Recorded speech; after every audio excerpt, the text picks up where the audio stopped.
السلام عليكم ورحمة الله وبركاته. بسم الله الرحمن الرحيم نحمده ونصلي على رسوله الكريم أما بعد. سبحانك لا علم لنا إلا ما علمتنا إنك أنت العليم الحكيم. رب اشرح لي صدري ويسر لي أمري واحلل عقدة من لساني يفقهوا قولي. رب يسر ولا تؤسر وتممه لنا بالخير يا فتاه يا فتاه يا فتاح. Respected brothers and elders, mothers and sisters in Islam, we are thankful to Allah subhanahu wa ta'ala who has given us this opportunity, this privilege, this honor to be here and gathered in the masjid, the most sacred, the most noble place on the face of this earth, to learn and to reflect over the life of the greatest man to ever walk on the face of this earth, the life of the Prophet of Allah sallallahu alaihi wasallam. May Allah subhanahu wa ta'ala truly inspire us and affect our lives, and we can live our life like the life of the Prophet of Allah sallallahu alaihi wasallam. Tonight, inshallah, we will be going through our 29th session of the Seerah of the Prophet of Allah sallallahu alaihi wasallam. And tonight's session will consist of the topic of the Hijrah, or the immigration of the early Sahaba of the Prophet of Allah sallallahu alaihi wasallam. Just as a recap for what we have done from last time, on the 28th session of our Seerah, we talked about the first and the second pledge, which is known as the Covenant of Aqaba, which was known as Bayatul Aqabatil Ula wa Bayatul Aqabatil Thaniya. The first and the second pledge, or the covenant that a group of individuals had taken on the hand of the Prophet of Allah sallallahu alaihi wasallam. In the 10th year of the Nabuwah of the Prophet of Allah ﷺ, after many incidents had taken place in which he lost his beloved wife and his uncle, and the journey of Ta'if and the journey of Mi'raj, the Prophet of Allah ﷺ found a group of few individuals, which were 6 in number, from the place of SAWS and Khazraj, from the area known as Yathrib, and they accepted Islam. Now the next year, these 6 people came in as 12 individuals. This is a recap from our last time. These individuals came as 12 individuals. This was the 11th year of the Nabuwah of the Prophet of Allah sallallahu alaihi wasallam. These 12 individuals came dominantly from the tribe of Khazraj and few from Aus. They came and they took the pledge on the hand of the Prophet of Allah sallallahu alaihi wasallam, and this was the bi'ah in which they took, as they will do good, they will support the Prophet sallallahu alaihi wasallam, and they will do righteousness in their life. So all the good ahkamat and rulings, this was the covenant and pledge that they had taken. The following year, these individuals, and of course the first year that they took the pledge, they asked the Prophet of Allah ﷺ, can you give us someone who can go back to Medina with us, go to Yathrib with us? It was not known as Medina, and he will go back and he will teach us Islam. So the Prophet of Allah ﷺ chose none other than Musab ibn Umair radiallahu anhu, a young individual who was brought up in very rich family. It is mentioned, I talked about this last time, that Musab ibn Umair radiallahu anhu was a man, he was known for his fancy dresses and the beautiful colognes and atar and the perfume that he would use. That his parents would buy him the most expensive thing before anyone else had it. But when he accepted Islam, they stripped him off of everything. And he was thrown naked inside the streets. And of course, Islam is something which gave him so much honor.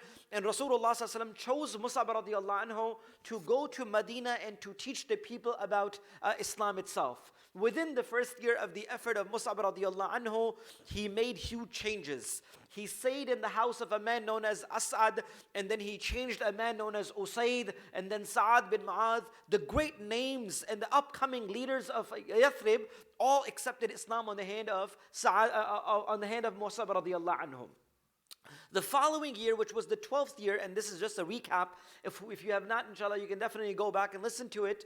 The Prophet of Allah ﷺ, the next year, which was the 12th year of the Nabuwah of the Prophet of Allah ﷺ, and few months after this, the Hijrah will happen, the group of Sahaba increased. First year, on the 10th, they were 6. The next year, they were 12. This is the first bi'ah which took place. Open bi'ah and open covenant and open pledge.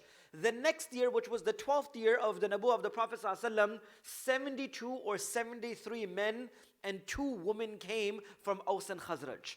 And they took the bi'ah on the hand of the Prophet of Allah ﷺ, and this is where we had stopped. It was the time when Rasulullah ﷺ met these 72 men and few women in the outskirts of Mina, which was the place known as Aqaba. For those who have gone for Hajj, may Allah subhanahu wa ta'ala take us again and again. Rasulullah sallallahu alayhi wasallam met these group of individuals in a place next to Aqaba, which is next to Jamarat, where you throw and pelt the stones. Nearby that location, Rasulullah sallallahu alayhi wasallam met these individuals. That particular day, Abbas radiallahu anhu, the uncle of Rasulullah sallallahu alayhi wasallam, also came with him. He was not a Muslim, but he stood next to his nephew.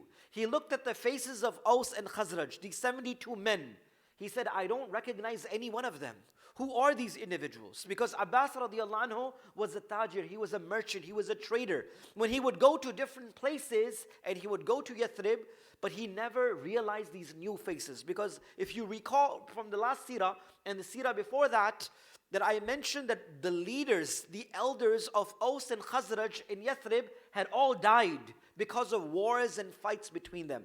And there were only young individuals who were alive, and now they were restarting Aus and Khazraj. They were trying to rebuild Yathrib. And these are the individuals that Allah subhanahu wa ta'ala gave hidayat. So the last moments, Rasulullah sallallahu alaihi wasallam is standing with Abbas radiallahu anhu. He tells the Prophet of Allah sallallahu alaihi wasallam that I don't know these men, I don't know these people, and how are you going to go towards this place?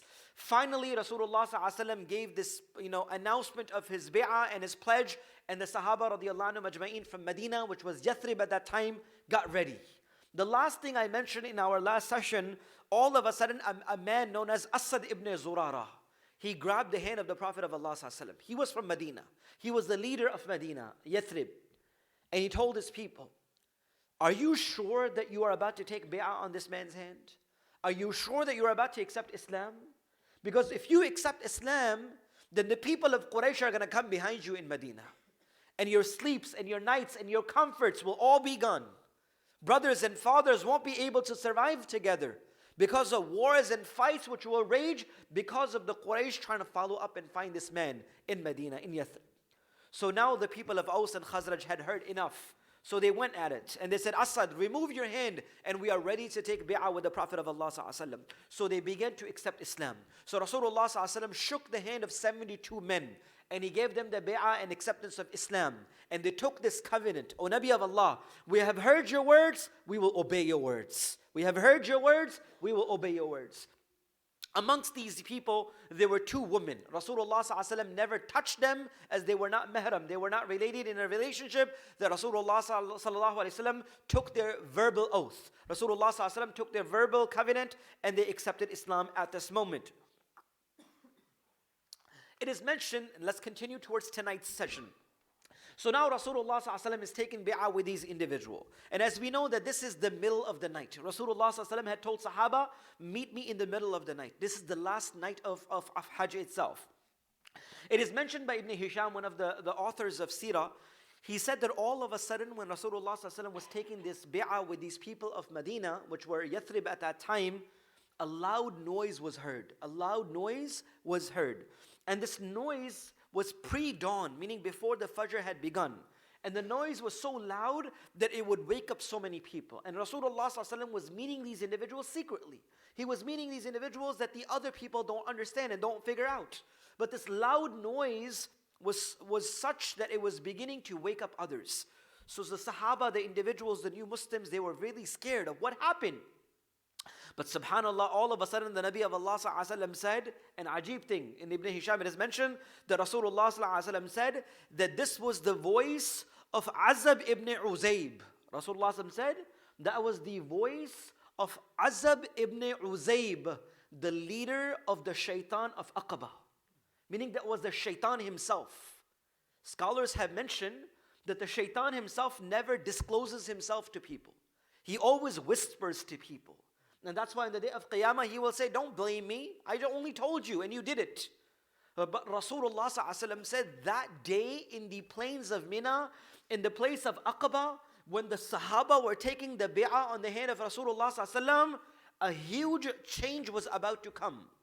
The deen of Muhammad ﷺ was about to get established in Medina.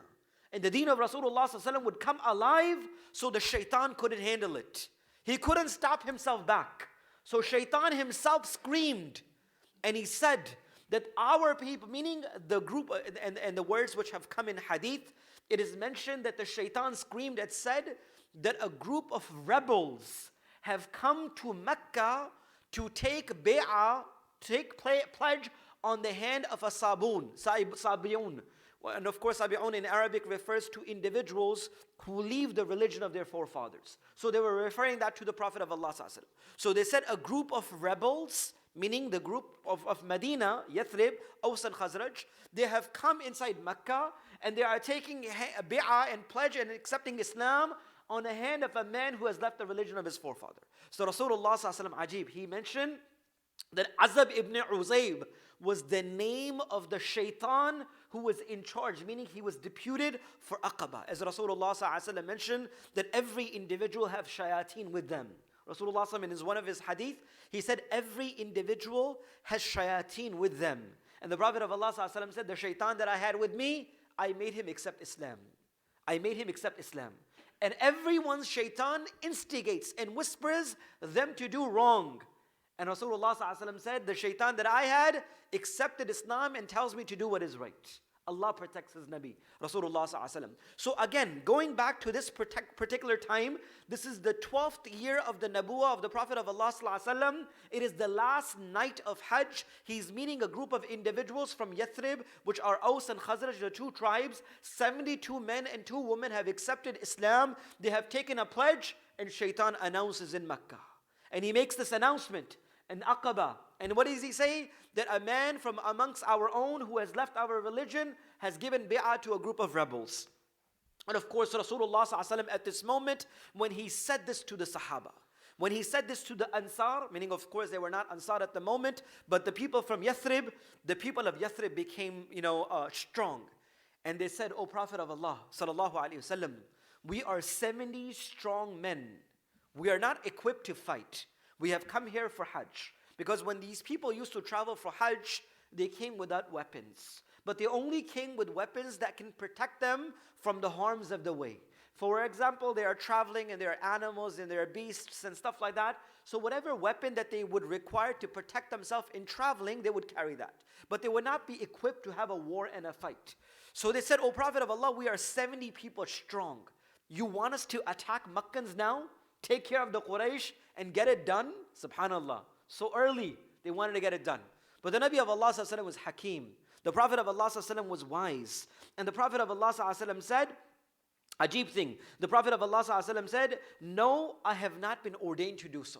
Meaning, I run with the covenant of Allah. We are not ordained to do this. So Rasulullah sallallahu alaihi wasallam, of course, did not do so. The Sahaba radiallahu anhum ajma'in began to travel back. This group of individuals, these 72 men and few women, after they went back to Yathrib, which of course became Medina, these individuals also became Ansar. And these were the most loyal individuals to the Prophet of Allah sallallahu alaihi wasallam. And of course, amongst them were the Muhajirin as well. But before I continue, I want to share some things with you. The Prophet of Allah sallallahu alaihi wasallam spoke to Ansar in many cases. In many times, the Prophet of Allah sallallahu alaihi wasallam spoke to Ansar. After the victory of Mecca, when so much wealth began to come to Islam and so many things became, feasible and of course available for the Muslims, the Prophet of Allah ﷺ gave so much mal, so much wealth to so many tribes. The people of Thaqif, the people of Ta'if were amongst the last groups of people to accept Islam. So the Nabi of Allah ﷺ gave them large chunks of money, large chunks of wealth, so their hearts can become inclined and they can spread to others. As one of the leaders of Thaqif, when he received so much mal and wealth from the Prophet ﷺ, that an entire valley of sheep were given to him, thousands of it. He went back to his people and he said, no man can be so generous except by a man who is a Nabi of Allah. Meaning a normal person can never be that generous. He has to be the Nabi of Allah. That he gave everything without even worrying for poverty. He never worried about his own hunger. He gave me everything, even though his condition was not that well. So subhanallah, Rasulullah gave so much to the people. The Sahaba, the Ansar, and I'm jumping after Fatah Makkah, a group of Ansar, the fadail of these people, they came to the Prophet of Allah ﷺ. They did not complain, but they asked. They said, O Prophet of Allah ﷺ, we were with you from the beginning. The day that you were leaving Mecca, and then you came towards Medina, we were with you from the beginning. But you gave so much mal to everyone. You gave so much sheep and dananir and gold and everything to people. So wallahi, what was an answer of the Prophet of Allah sallallahu alaihi wasallam? The Nabi of Allah sallallahu alaihi wasallam said, "O my Sahaba, the Ansar, if there was no Hijrah, I would have wished that I was from amongst the Ansar." Then Rasulullah sallallahu alaihi wasallam said, "O my Ansar, if the entire mankind walked on one path, and my Ansar walked on one path, I would follow the Ansar." Then Rasulullah sallallahu alaihi wasallam said something so beautiful, which made the Ansar cry. The Prophet of Allah sallallahu alaihi wasallam said, "O my Ansar, are you not happy that the rest of the tribes, they will take mal, they will take gold, they will take wealth, but O my Ansar, you will take Muhammad sallallahu alaihi wasallam. Would you not be happy with this?" And the Sahaba began to cry. And they said, "O Nabi of Allah, we are satisfied. We are satisfied with this taqseem and this distribution. Let the people have mal, we will have the Nabi of Allah sallallahu alaihi wasallam." Amongst the fada'il of the Sahaba radiyallahu anhum ajma'een, the Prophet of Allah sallallahu alaihi wasallam said, the hadith of Bukhari, the Prophet sallallahu alaihi wasallam said, Hubbul Ansar min al-Iman. That the love of the Ansar, the people of Medina, is from amongst the portion of Iman. If you don't love the Ansar, then there is no Iman. The sign of Iman is the love of the Ansar of the deen of Rasulullah sallallahu alaihi wasallam. The Prophet of Allah sallallahu alaihi wasallam said, "Allahumma ighfir al-Ansar wa abna'i al-Ansar." O Allah, forgive my Ansar. O Allah, even forgive the children of the Ansar. And in one narration he said, "O Allah, the children of Ansar, the wives of Ansar, and even the neighbors of Ansar." Rasulullah sallallahu alaihi wasallam made the dua for the Sahaba radiyallahu anhum ajma'in, which were the Ansar, which were these group of individuals. Going back to what I was saying, so these 72 men and few women who have taken bi'ah, they heard the voice of shaitan, which was making announcement in the midst of Mina, waking people up to instigate against Islam and Rasulullah sallallahu alaihi wasallam. They offered. They say, "Ya Nabi Allah, we'll finish them now. Let's get this done." But the Nabi of Allah sallallahu alaihi wasallam said, "It is not the time." Aus and Khazraj, of course, offered the Prophet of Allah sallallahu alaihi wasallam to go back towards Medina with them. The Nabi of Allah sallallahu alaihi wasallam never took this offer at this moment, but he said, "I will never reject this offer. I will look into this offer and I will see." There were two women who took bi'ah with the Prophet of Allah sallallahu alaihi wasallam. Who were these two women? According to the Seerah in the books of Hadith, we also find there were two women. The first woman were known, her name was Nusayba bint Ka'ab, and there are a lot of stories related to her, which I will talk about that in just a few minutes. The second woman, her name was Asma bint Amr.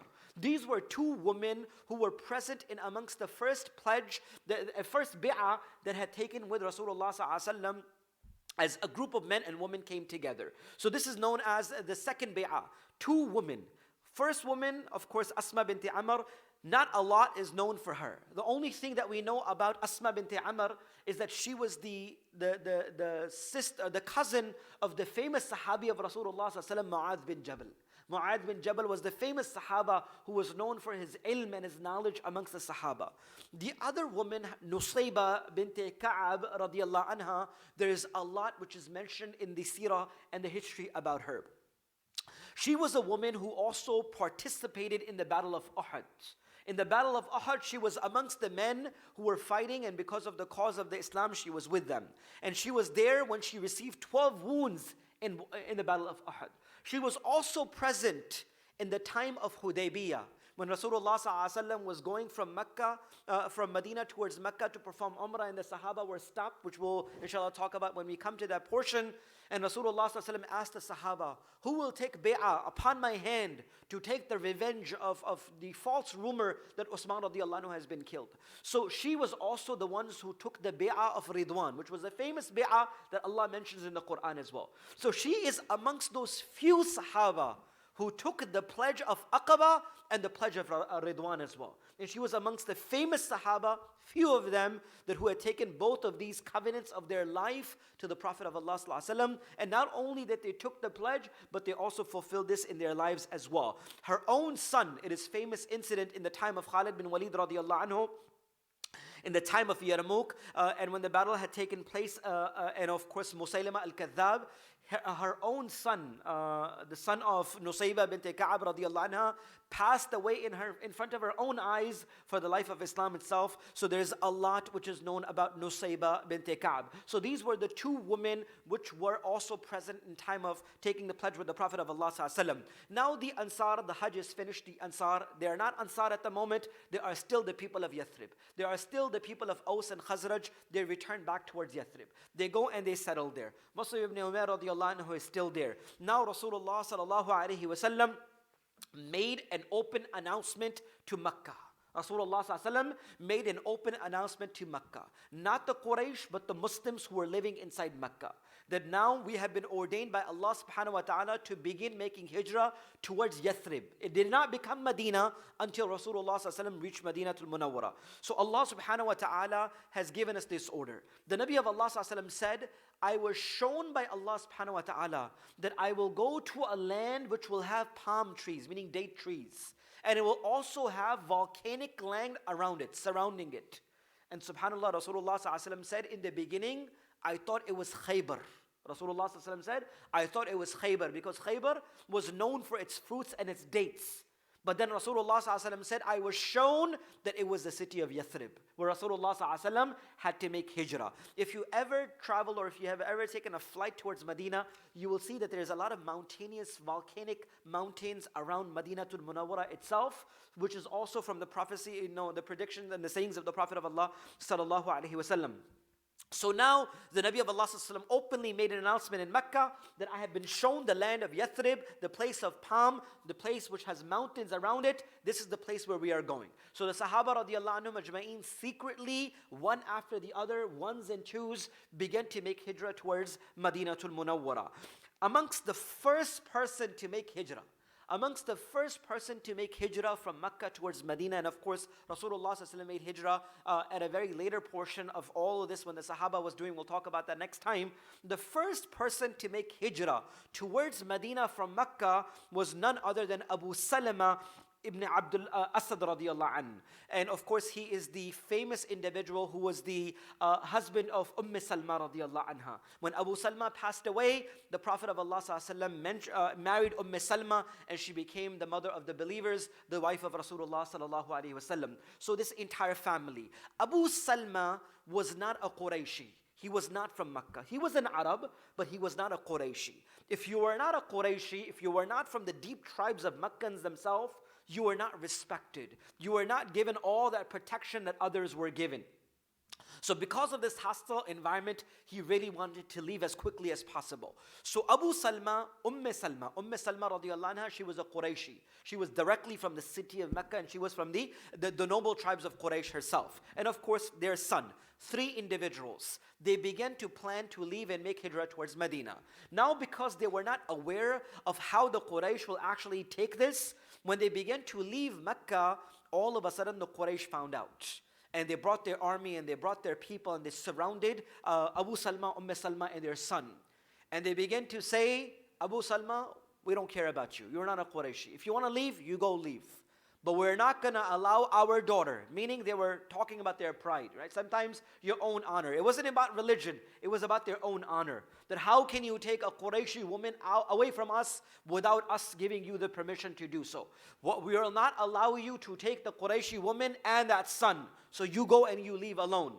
So without any choice, he didn't have anything to say anymore. So Abu Salma radiallahu an alone made that hijrah towards Medina.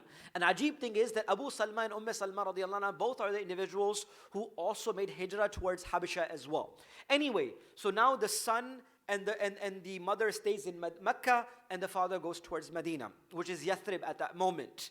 Few days had passed that the tribe of Abu Salma found out that our son, meaning our grandson, the son from the tribe of Abu Salma, has been captivated by the people of Quraysh. So their own tribal anger brought them to Makkah. And they said, keep this girl, meaning Salma radiallahu anha became the mother of the believers. We don't want her, she's a Qurayshi, you can keep her, but give us the son, that's our son. It is mentioned by Ibn Hisham and Ibn Ishaq that they began to pull the child. To an extent, they almost dislocated the child's hand. that they thought that they would, kill this child of taking, who will take the child? The Quraysh will keep him, or the tribe of Abu Salma? And they finally gave up, and the people of Abu Salma took this child. Allahu Akbar. Now imagine this, brothers and sisters. The qurbani of the hijrah and the sacrifice of Sahaba. The father reached Medina. The mother is in Quraysh, in Mecca. The son goes to the tribe, and he's living there. The whole family has scattered. They made a plan to leave together, but the qadr of Allah, they're all scattered in 3 different places for the deen of Rasulullah sallallahu alaihi wasallam. And now what can they do? They cannot do anything. Salma radiallahu anha herself reports this. And she says, Salma radiallahu anha said, that I, for 16 months straight, every single day would go to the outskirts of Makkah and Bataha, and I would cry loud as I can for the loss of my husband and my child. 16 months. Brothers and sisters, it's easy for me to say this. It's easy for you to even listen to this. But indeed, it is very, very tough. A year and a half, 16 months continuous. A mother is crying for the child, and the husband is not even present. Finally, subhanAllah, she says that after a long time, my cousins and the people of my family felt bad for me. She was from the tribe of Banu Makhdoom of the Quraysh. Banu Makhdoom were from the people of Abu Jahl from Quraysh. So she says, my cousins felt bad, and they finally say, you know what? We will take you towards your son, and you can do whatever you want. So finally, after 16 months of continuous crying, she had a chance that she finally got to her son. She picked up her son, and now a woman all alone, she's trying to travel from that particular location and travel and make hijrah towards Medina. Weeks and weeks of distance. It's a long time that she has to walk. She says, Salma, the mother of believer, reports, and she says, while I was leaving, and when I had gotten my son from the tribe of Abu Salma, we were going towards Medina, that we reached the place of Tan'im.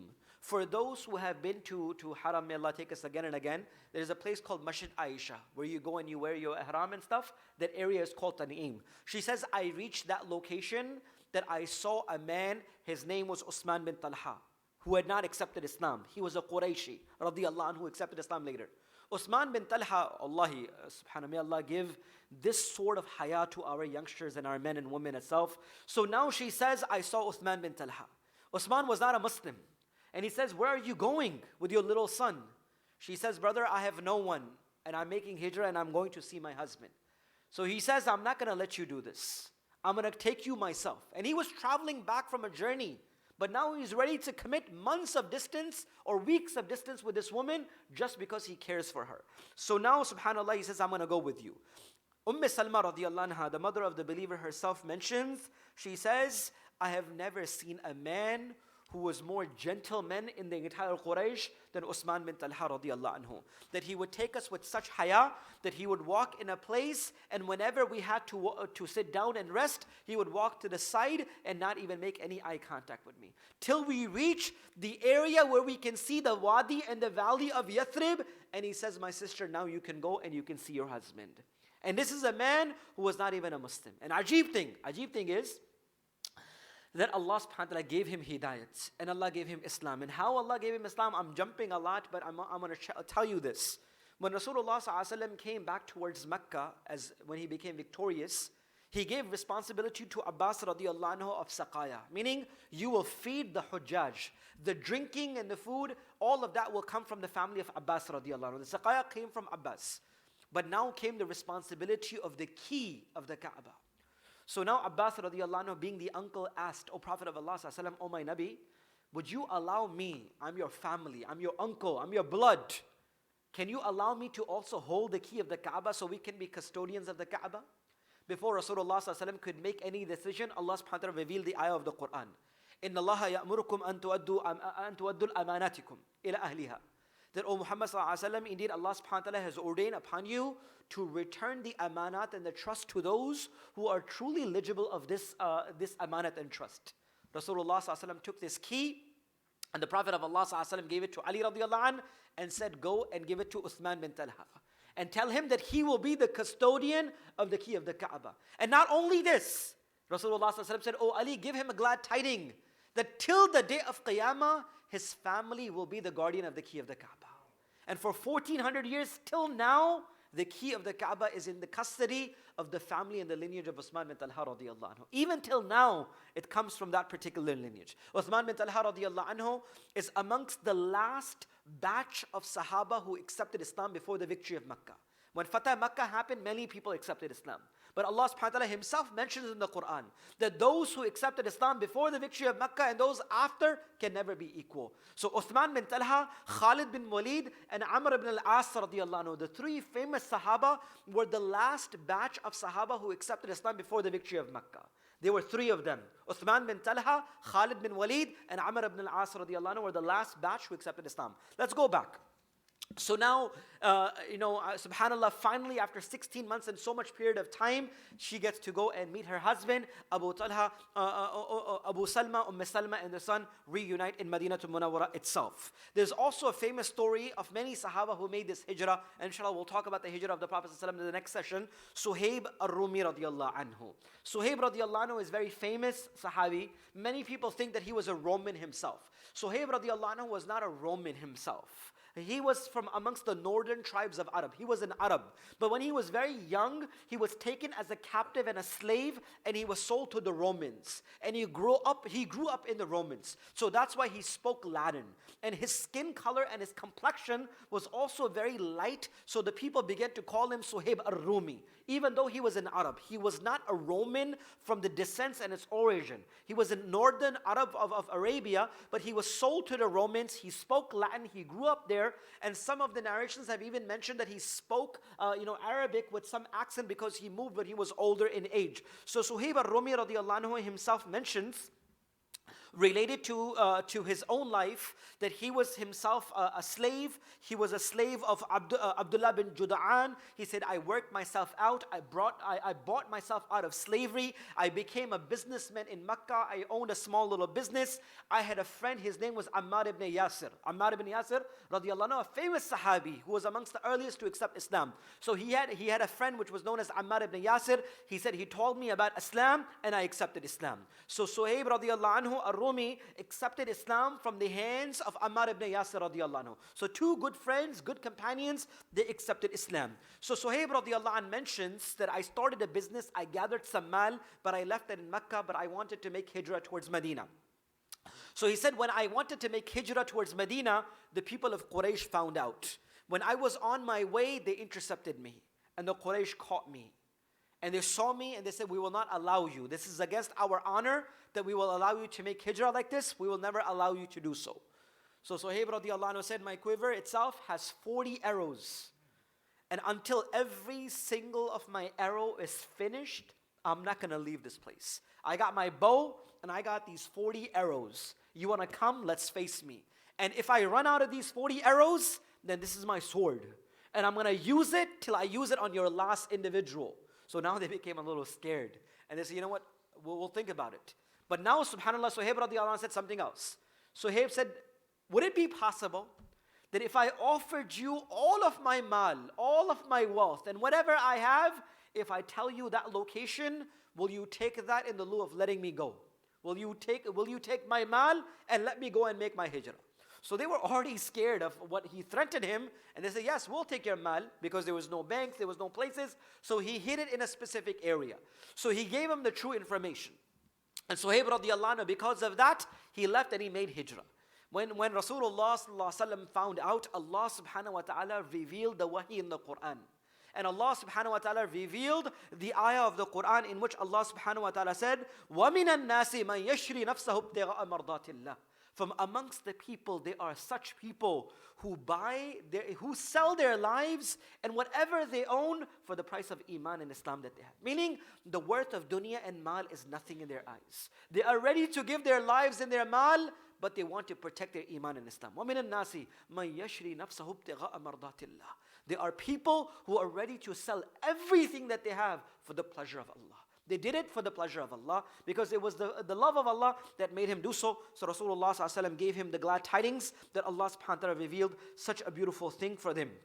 He was known as Abu Yahya.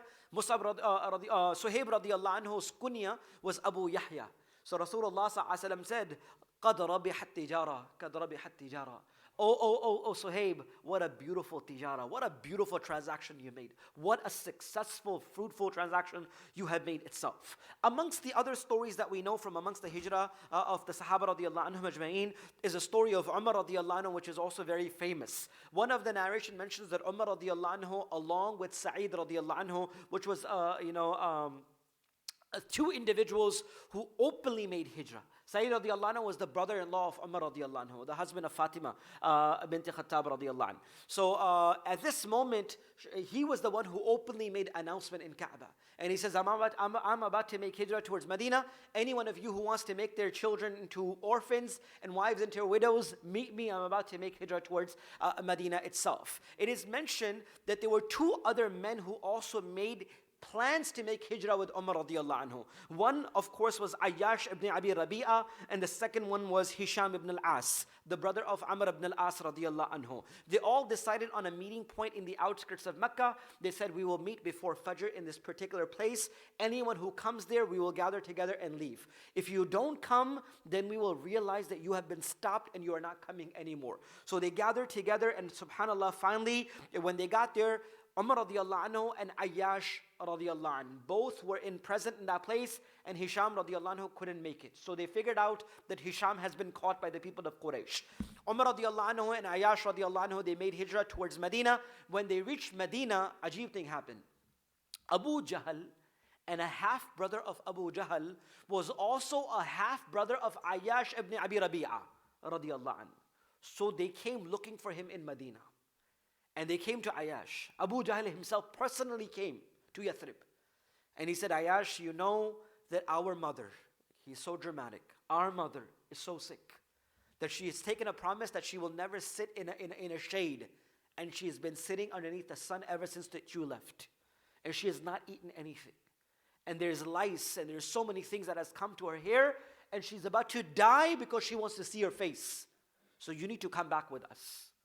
Umar radiallahu anhu is telling him that if this is the case, there's food. If she's about to die, she will eat the food. If she needs to drink something, she will drink it. And if there's light, she will remove her hair, but don't go. These people are here to trick you. But now Ayyash radiallahu anhu is saying that these are my half-brothers. They're caring for me. But he didn't realize that they were blood brothers. But Umar radiallahu anhu was a brother in Islam. And he cared for his iman more than anyone else. So now he didn't listen. And then he said, you know what, I have some mal and some wealth left in Mecca. I'll take care of that as well. Umar radiallahu anhu said, I will give you the mal. Take my money, but don't go back for your money. They are trying to trick you. Don't go back. I'll give you my mal. He said, no, I think I have to go back. Then finally, when he decided to go, Umar radiallahu anhu, subhanAllah, what a man. What can he offer? He said, you know what? Then at least take my camel. My camel is faster than yours, and both of their camels as well. If you find any treachery of Abu Jahl and that man, run your camel and come back to us. They're not going to be able to catch you. So take my camel, meaning take my car, it's faster. You're going to ride back and they're not even going to catch you. Right? He's giving him even that much offer. He says, that's good. They begin the journey. Abu Jahl, that half-brother, and Ayyash, radiallahu anh. They're going back. All of a sudden, Abu Jahl stops his camel and says, Ayyash, I think my camel has become so slow that it's not riding pretty well. So let me share the ride with you. So why don't you sit down? As soon as he brought his camel down, both of them took him and they tied Ayyash radiallahu anhu and they took him back towards Mecca. And they put him through the streets of Mecca. They took him around Mecca and they said, anyone who will leave us will get this as a result of their lives. If you make hijrah, meaning they are threatening the people, the Muslims, if you make hijrah, this is what's going to happen to you. SubhanAllah, at this moment, they threw Hisham radiallahu anhu, Ayyash radiallahu anhu in the dungeon and the prisons that they had kept. When he was thrown inside this prison, who does he find? He finds Hisham radiallahu anhu. The third man that they planned to meet in the outskirts who couldn't come, he was already imprisoned already. So now he sees them. Rasulullah sallallahu alaihi wasallam, and I'll talk about this hijrah next time that we are together, but when Rasulullah sallallahu alaihi wasallam was making hijrah, he would make a lot of salat. And every time that he would stand up for ruku and salah, he would make dua for Ayyash and Hisham radiallahu anhu by their names. He would make dua with the names of the Sahaba. He knew the difficulty that they were going through. Finally, when Rasulullah sallallahu alaihi wasallam reached Medina, and of course I'm just jumping it a little just to tell you about Ayyash radiallahu anhu, the Prophet sallallahu alaihi wasallam would cry and make dua for them a lot. So one day Walid bin Walid, Khalid bin Walid radiallahu anhu's brother. Both the brothers strong and fierce. Khalid radiallahu anhu, Walid bin Walid, the brother of Khalid bin Walid radiallahu anhu said, "O Nabi of Allah, I'm going to fulfill your wish. I'm going to go inside Mecca. I'm going to go inside that prison. I'm going to free them and bring them back for you, ya Nabi Allah." And subhanAllah, that's what he did. Walid bin Walid radiallahu anhu went, traveled from Medina, went towards Mecca, went inside and found that prison, emptied and freed their hands, and of course brought Ayash radiallahu anhu and Hisham radiallahu anhu with him back towards Medina itself. And of course this is the moving of the Sahaba radiallahu anhum ajma'een towards Medina and this Hijrah, which was full of a lot of tasks and responsibilities that the Sahaba had gone. So the Sahaba and the early immigration of the Sahaba began in a lot of difficulty, in a lot of situations. Ones and twos and groups of individuals were leaving, and the Nabi of Allah ﷺ had not left till that moment. Inshallah, I'm going to stop here for tonight for some questions, but inshallah next time that we are together, we'll begin off from the moments when Rasulullah ﷺ was given the green light that it's time for you to make hijrah, and how Rasulullah ﷺ planned his hijrah, how Rasulullah's hijrah was itself. And then inshallah, the session after that, we will talk about the wisdoms and the hikmah behind the hijrah and the blessings and the barakah of Medina itself, inshallah. That will be our next session itself. May Allah subhanahu wa ta'ala give us the ability to understand, learn, and reflect over the life of the Prophet of Allah sallallahu alaihi wasallam. If the brothers and sisters do have any questions, inshallah, we can take so at this moment.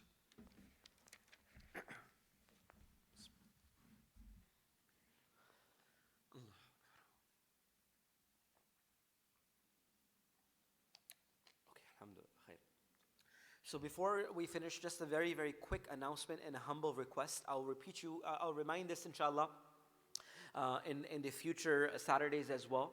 I personally request you and humbly ask you inshallah, February 19th, which is a Sunday, which is the President's Day weekend, we are inshallah trying for our entire tri-state area, New York, New Jersey, Connecticut, and Long Island. We are hosting a youth conference for the youth of our community, inshallah. This youth conference, inshallah, will be held in Islamic Center of Long Island in Westbury. It will be from 4 p.m. to 10 p.m. The topic of our youth conference this year is called Building Communities, the City of Medina.